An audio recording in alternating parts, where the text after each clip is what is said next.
Hey everybody, welcome back to Coaster Rant. In today's episode, we will be ranking all 9 of the roller coasters at my home park, Six Flags St. Louis. Now this is in my opinion, so you may not agree with this list. Anyways, onto the video. Coming in at number 9 is the River King Mine Train.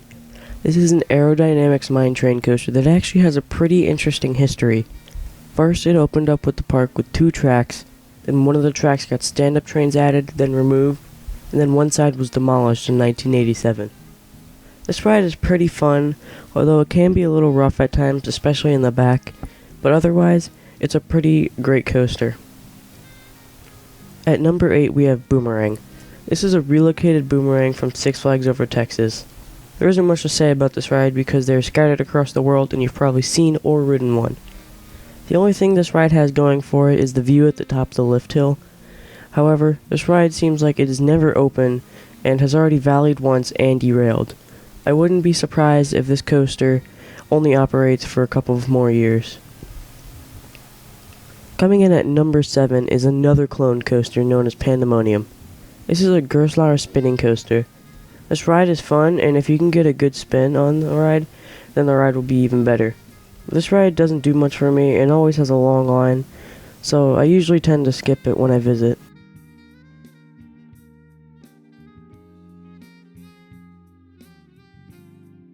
At number 6 is Ninja, a Vekoma looping coaster that used to be located at the Expo 86 in Vancouver, Canada, where it was known as Scream Machine.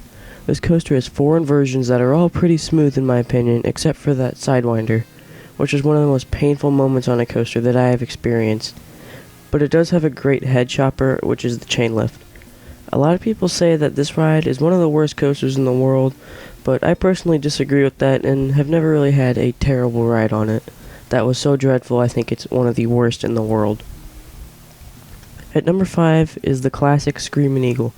This coaster was one of the first big coasters I ever rode and is very overlooked. It opened in 1976 as the world's tallest and fastest coaster. The ride also has some of the best airtime that I have ever experienced and is a great classic and out and back woody. I love how you fly past the trees and are secluded in the back of the park. It really makes it feel like you're going faster than 62 miles an hour. Because this coaster's on a hill, it actually looks pretty massive from the parking lot, when in reality it's only about 110 feet tall. Coming in at number 4 is a wooden coaster built by Great Coasters International, also known as American Thunder. When this coaster opened in 2008, it was named Evel Knievel, but was later renamed American Thunder in 2011.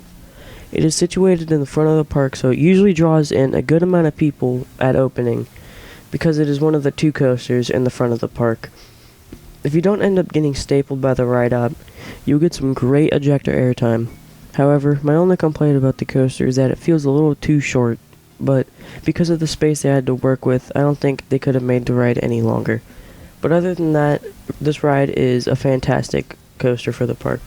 At number 3 is yet again another cloned coaster. This coaster goes under the name of Batman the Ride and is an inverted coaster built by Swiss manufacturer Bolliger & Mapillard, also known as B&M. This coaster has some awesome low-to-the-ground intense moments, such as the corkscrews, and provides one of the best night rides I've ever experienced. One of the coolest parts of the ride is if it's timed right with the swinging ship, Joker, where it gets so close it actually feels like you're going to smash right into it. Even though it is a cloned coaster, I still like it a lot and always try and get at least 1 or 2 rides on it when I visit the park. Coming in at number 2 is Mr. Freeze Reverse Blast. This is a launch coaster built by Premier Rides. This is one of my favorite launch coasters and is a really intense, fast-paced ride. If you can get a ride in the rain like I did at the end of the day during Holiday in the Park, then you will go even faster and possibly gray out like I did. One of my favorite parts is the hang time you get going up that inverted top hat, which you go through twice, once forwards and backwards. And when you go up the 218-foot vertical spike staring straight to the ground. This is easily one of the best coasters at the park in my opinion. And at number 1 is no surprise, we have Boss. This is a wooden coaster built by Custom Coasters International and opened in 2000. There are a lot of mixed opinions on this coaster. A lot of people either love it or think it's nothing special.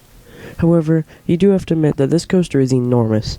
It has a drop height of 150 feet thanks to the terrain it sits on, and it has a length of 4,631 feet, so just keep going. It is one of the fastest wooden coasters in the world, and you can really feel the speed when you fly past the trees.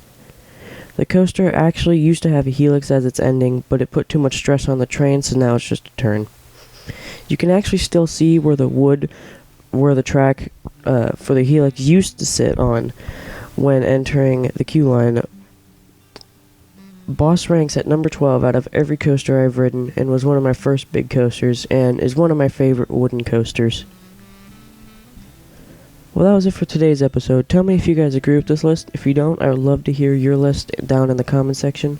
If you love seeing these types of videos, hit that subscribe button and tap the notification bell to get notified every time I upload a brand new video. And I will see you guys next time.